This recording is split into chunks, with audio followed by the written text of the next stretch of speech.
Allen Hynek disait que les témoignages connus ne sont que la partie visible de l'iceberg, car la plupart des gens se taisent parce qu'ils ne veulent pas voir leur vie gâchée par le ridicule ou par une encombrante célébrité. J'en ai eu la preuve ce jour-là. Le gars ne veut pas sortir. Je sais, il est là, sa voiture est là. Le cas de Lonnie n'a jamais pu être expliqué d'aucune manière, même par le canular. Et c'est pour cette raison que Socorro est devenu un lieu de légende que l'on retrouve dans le cinéma américain.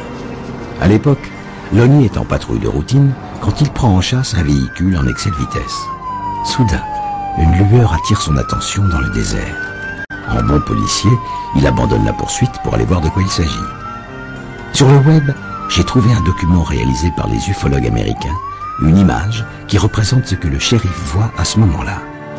Quand il s'approche, Lonnie aperçoit deux petits êtres en combinaison blanche qui se précipitent immédiatement dans leur engin pour décoller sans aucun bruit.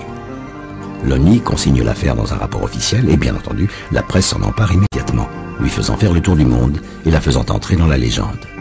Une légende que connaît bien Lawrence Romero car il a débuté dans le métier avec Lonnie.